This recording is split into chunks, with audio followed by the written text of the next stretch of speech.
Okay. Yes. Thank you, sir. Sir, it is a momentous day in the history of our Parliament.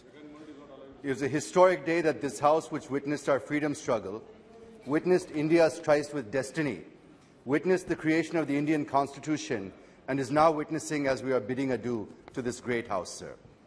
As members of Parliament, we have dedicated ourselves to serving our beloved nation. Over the past 7 decades, as the Honourable Prime Minister has noted, more than 8,500 members have tirelessly served our mother India within these hallowed halls. It's worth noting that many of these dedicated individuals hail from Andhra Pradesh as well. On this solemn occasion, I wish to pay my heartfelt respects and express my profound gratitude to each of them for their unwavering service.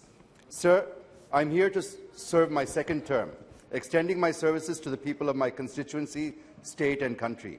It would be remiss of me not to mention a towering figure in Indian politics, the great Gandhian, the legendary freedom fighter, Professor Acharya N.G. Ranga.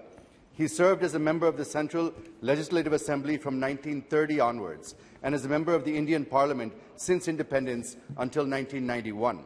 Professor Ranga achieved the remarkable feat of 60 years of service in this House, starting with the Constituent Legislative Assembly in 1930, and 50 years as a parliamentarian, earning him a place in the Guinness Book of World Records.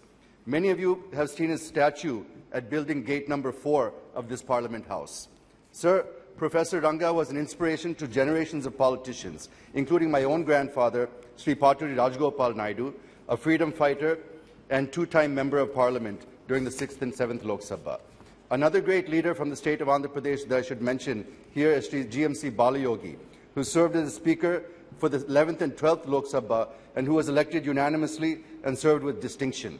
I take this opportunity to pay my humble tributes to them and to all the other leaders from erstwhile and current state of Andhra Pradesh. Sir, I feel 7 decades' journey in the history of any nation is too short a period. But in this short period, we have shown the world what we are capable of. We have proved to the world, particularly the British, who wished India to become a failed state, that Bharat is second to none in every respect. We have proved and demonstrated to the world, the recent example being the G20 summit, that India's civilization, culture, philosophy, and more than anything else, the concept of Vasudhaiva Kutumbakam cannot be destroyed. We could achieve these in spite of being home to almost every single religion in the world, and also to a vast array of diverse cultures, languages, syncretic heritage with rich history of democracy and non-violence. Sir, today's occasion is not to score brownie points. Today's occasion, I feel, is to remember our achievements, successes, experiences, and where we have faltered, and address them through the current discussion. It is also our duty to express what lessons that we have learned from our past mistakes and give inputs for making this country great again. Sir, as Modi ji rightly says, that every government, every PM contributed towards the growth, progress and development of the country. The degree of pace, commitment and resolve might be different, but everyone contributed whatever they could for the sake of the country. So on this historic occasion, I remember all those great leaders, and I pay tributes on behalf of my Telugu Desam party and on my own behalf. But I would also like to highlight that it was during this period that the bifurcation of Andhra Pradesh was enacted. Sir, this Parliament, as the Honourable Prime Minister said in the morning, is a sacred institution, and whatever promise it makes will be sacrosanct. But the commitments made in the AP Reorganisation Act and on this floor are yet to be fulfilled, sir. Even the special category status, which was promised on the floor of this House, has not been implemented till date. I only pray that these sacred promises are implemented without any further delay. Sir, the new capital of Andhra Pradesh is in doldrums. Nobody knows what is the capital of Andhra Pradesh today. The farmers of Amaravati, who have been given more than 33,000 acres of land, are in a dharna for nearly 4 years. I wish and pray that Amaravati will remain as the sole capital of AP and that Government of India should intervene and do the needful in this regard.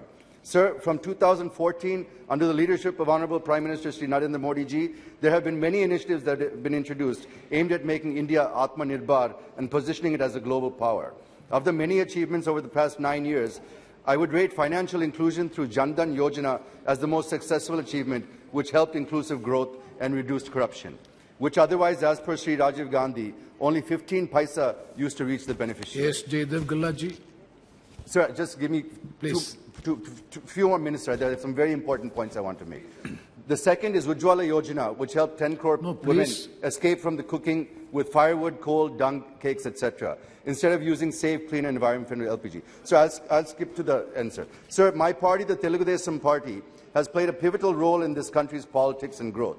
Both Sri NTR and Sri Chandrababu Naidu Garu played key roles in moulding and shaping both the National Front and the United Front governments. Sir, you may recall that when Sri Vajpayee returned to power in 1999, after having lost the no-confidence motion, the TDP with 29 MPs in the Lok Sabha was the strongest partner of the NDA. And during that government, many key reforms, such as banking sector reforms, telecommunication reforms, aviation reforms, the Golden Quadrilateral Project, the National Highway Development Project, and the promotion of information technology, which saw the establishment of technology parks and IT zones. All these reforms and projects were envisioned by Sri Chandrababu Naidu Garu and implemented by the central government, playing a key role in shaping India's economic growth. Sir, Dr. Kalam was also made president with the support of TDP and Sri Chandrababu Naidu Garu. Yes. Even in the recent past, the suggestions provided by him during the COVID pandemic helped our country to effectively fight it and come out resilient and stronger. And today we see that an unblemished, seasoned leader being arrested with political incarceration. It is a black day to democracy and the history of AP, sir.